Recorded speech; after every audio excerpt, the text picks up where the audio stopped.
You've spent enough time trying to fix everything around you, trying to fix people, situations, outcomes that were never fully in your control.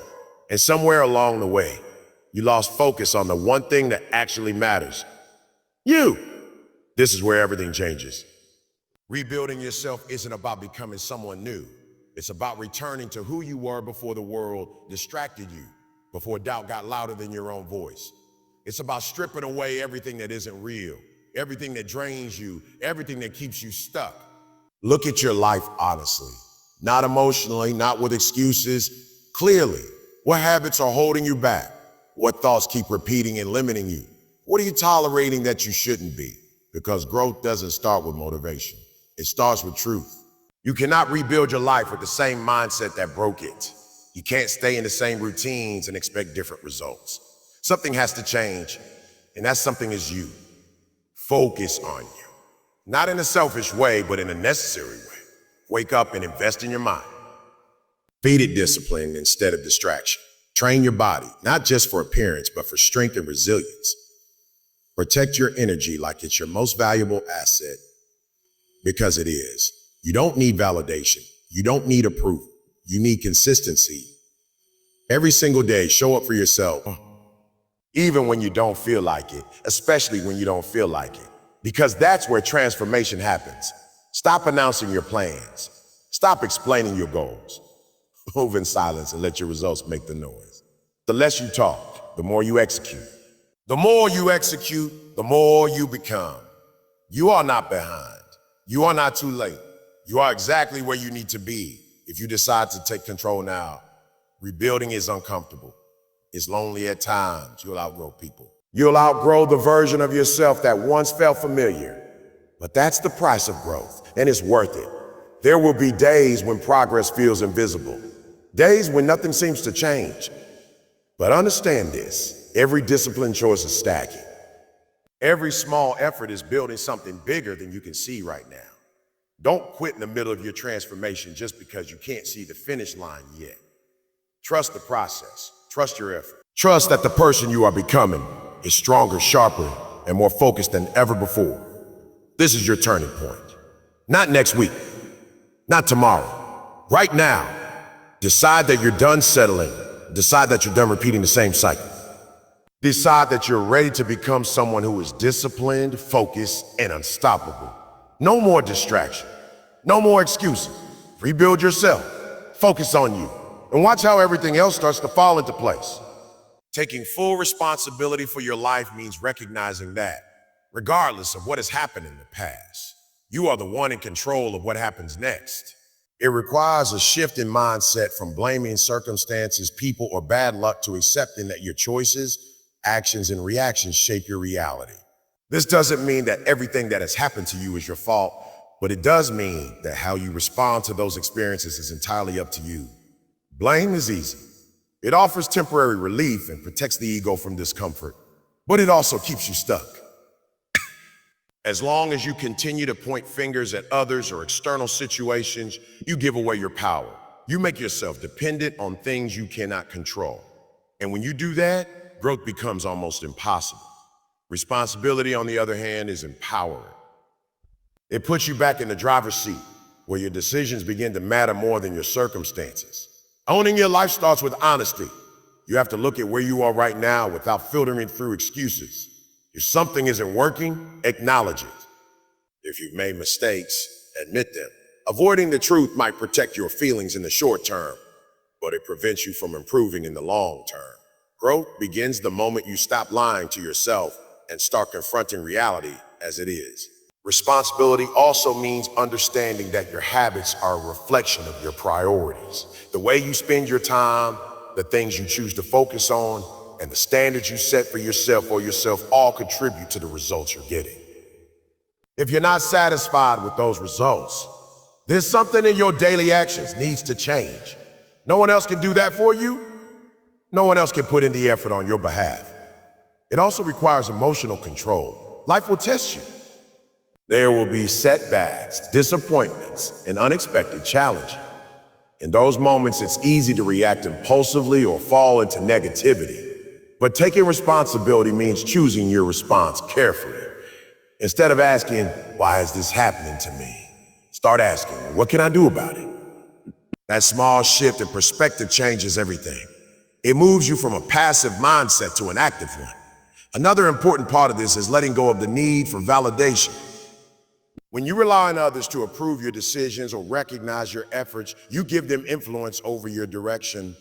Responsibility means making decisions based on your values and your goals, not on what others expect from you. It means trusting yourself enough to take action, even when no one is watching or supporting you. Consistency plays a major role as well.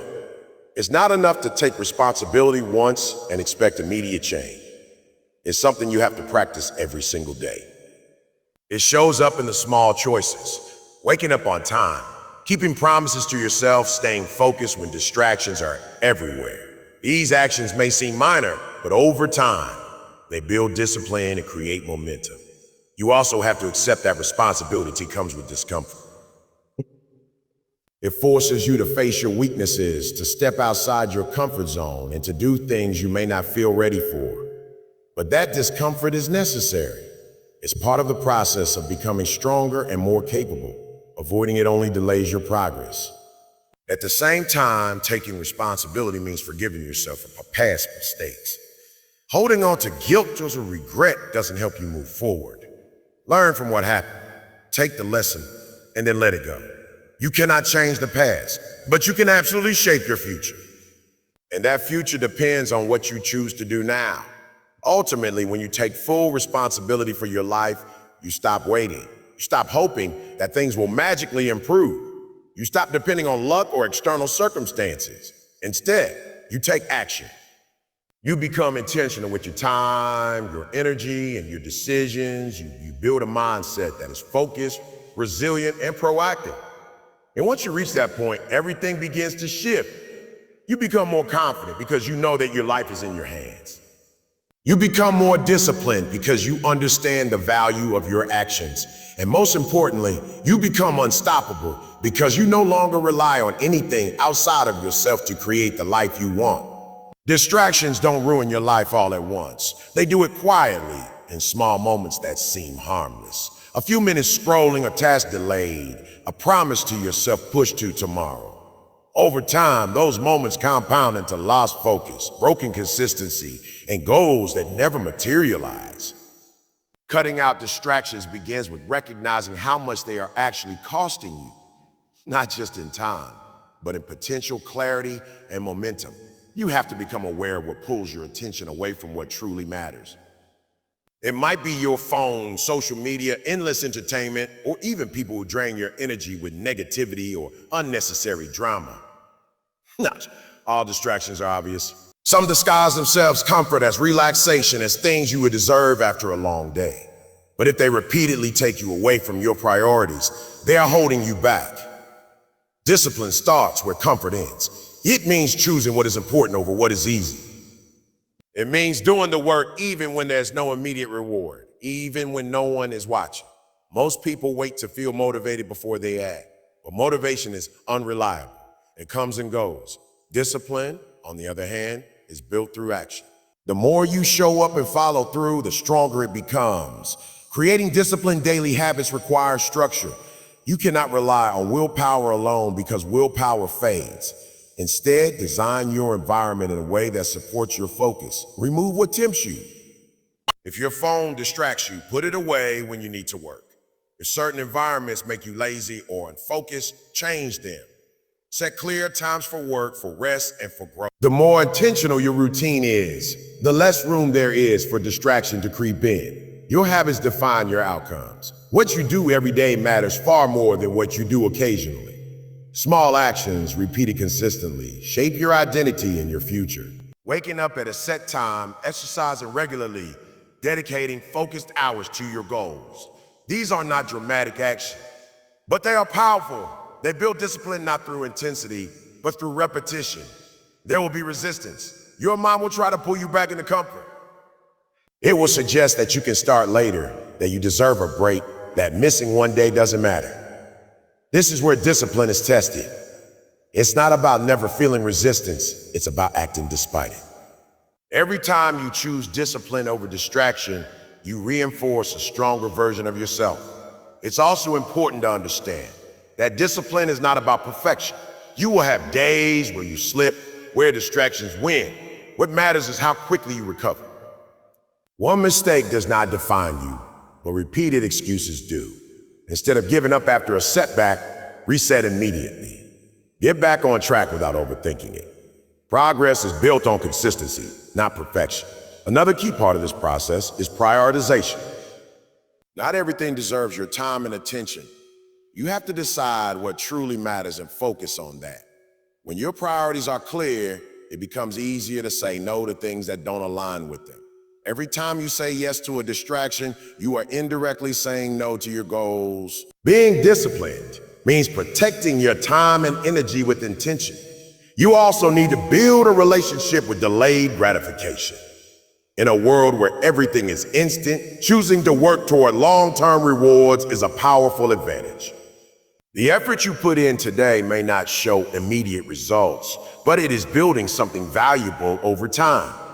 Discipline teaches you to trust that process, to stay committed even when the outcome is not yet visible. Surrounding yourself with the right influences can also make a difference. If you are constantly around people who lack focus or discipline, it becomes harder to maintain your own. On the other hand, being around individuals who are driven and consistent can push you to elevate your standards. Environment shapes behavior more than most people realize.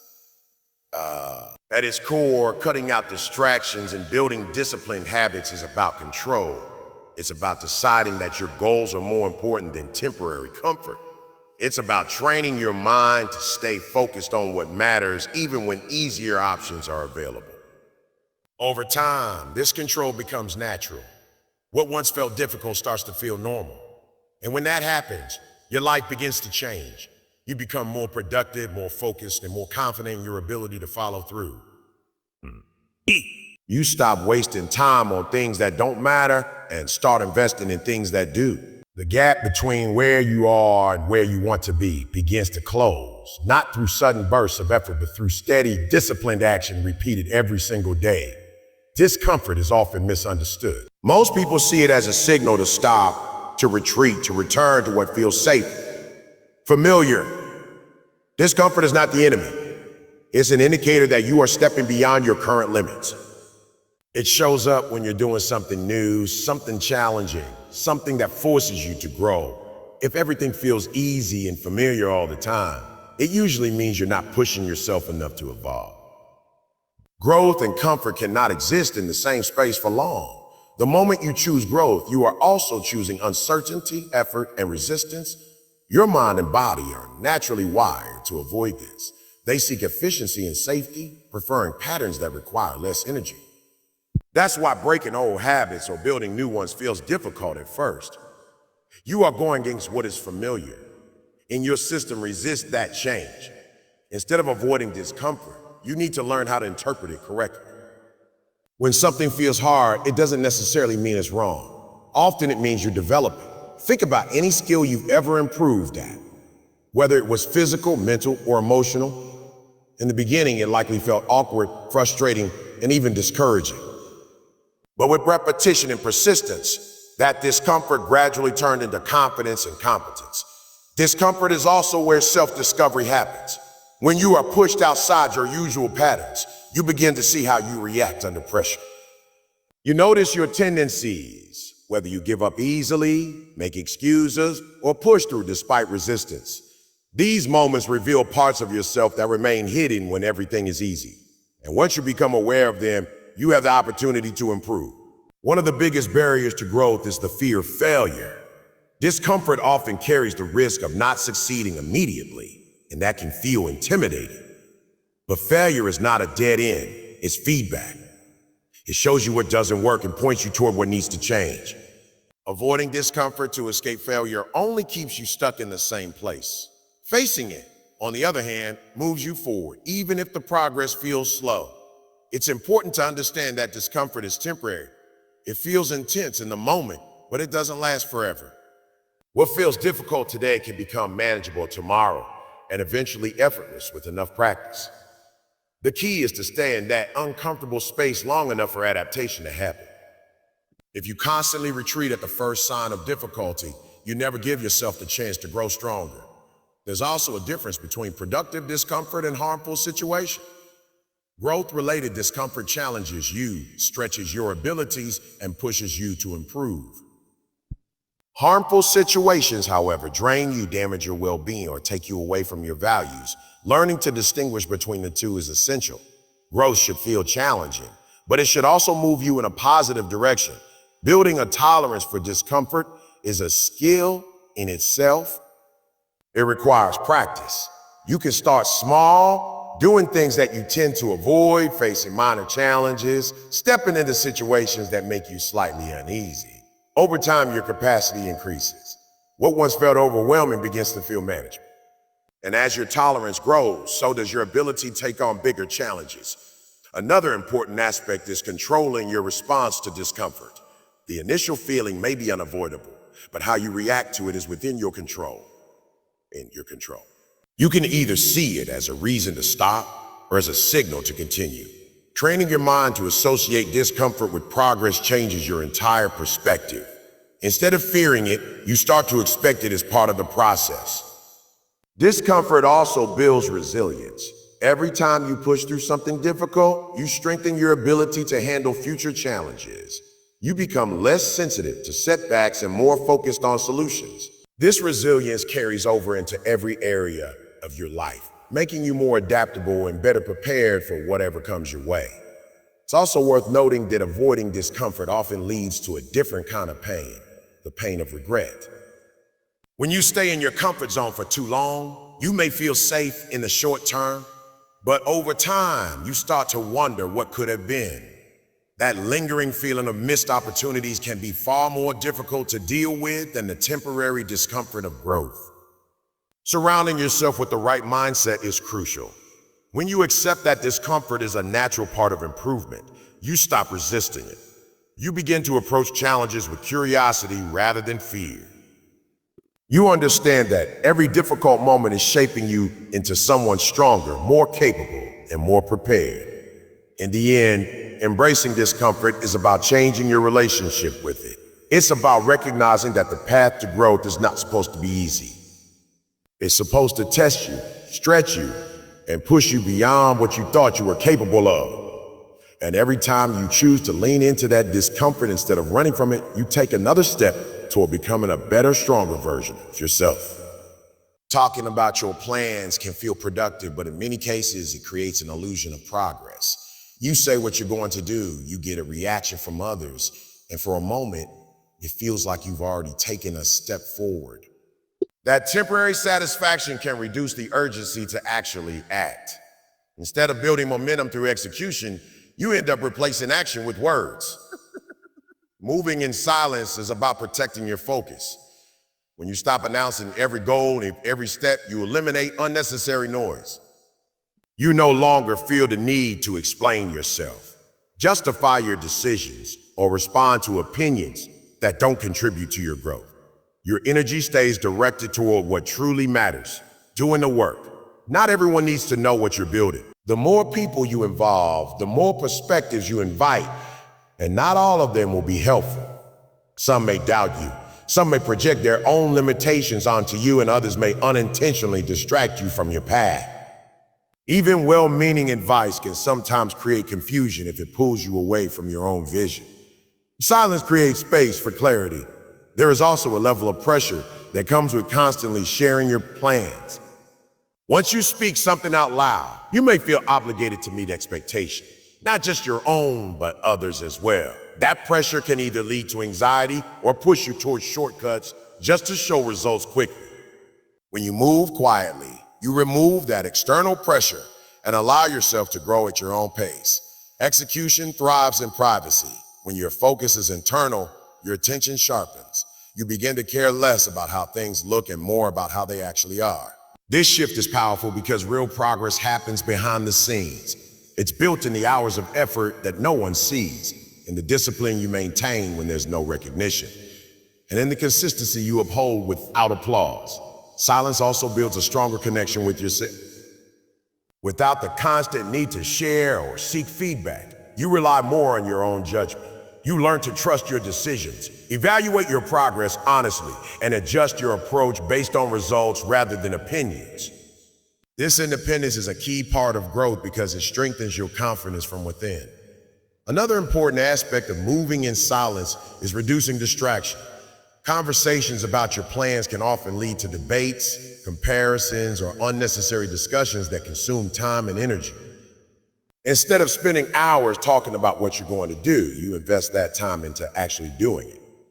Over time, those small shifts in behavior create a significant difference in your output. Letting your results speak is not about seeking validation, it's about demonstrating consistency. When your actions align with your goals over time, the outcomes become visible. You don't need to convince anyone of your progress because it becomes evident. This kind of quiet confidence is far more powerful than constant self-promotion because it's backed by real substance. There's also a sense of discipline that comes with staying silent. It requires you to resist the urge to share every step, every idea, and every achievement immediately. In a world where everything is often displayed instantly, choosing to hold back and focus inward is a form of control. It shows that you are more committed to growth than to attention. At times, moving in silence may feel isolating. You might notice that you're less involved in conversations that once felt normal. You might feel like others don't fully understand what you're working toward. But that isolation can be productive if you use it wisely. It gives you uninterrupted time to think, to plan, and to execute without interference. It's important to remember that silence doesn't mean secrecy out of fear. It means intentional privacy. You're not hiding your goals because you doubt them. You're protecting them because they matter. There's a difference between being quiet and being inactive. Silence should always be paired with action. Without action, it becomes avoidance. With action, it becomes focus. Over time, the gap between what you say and what you do begins to close. You speak less, but you accomplish more. You spend less time explaining and more time building. This shift creates a sense of integrity within yourself because your identity becomes aligned with your action. When results finally start to show, they carry weight. They represent hours of effort, moments of discipline, and choices made when no one was watching. That kind of progress doesn't need to be exaggerated or defended. It stands on its own. In the end, moving in silence is about prioritizing substance over noise. It's about understanding that real growth happens in the work you do, not in the words you speak. By focusing on execution and letting outcomes reveal your progress, you build a life that reflects effort, discipline, and clarity without needing constant recognition or approval. In the end, everything comes back to one decision. Whether you are willing to take control of your life or continue letting distraction, excuses, and comfort hold you back. Rebuilding yourself is not a one-time event. It's a daily commitment to growth, discipline, and self-respect. It's choosing responsibility when it's easier to blame, choosing focus when it's easier to drift, and choosing action when it's easier to talk. There will be challenges, there will be setbacks, and there will be moments where progress feels slow. But none of that defines you. Your consistency does. Stay locked in on your path. Trust the process even when it feels uncertain, and keep moving forward no matter what. Because when you commit to yourself fully, when you focus your energy on becoming better every single day, you don't just change your life. You prove to yourself that you were capable all along.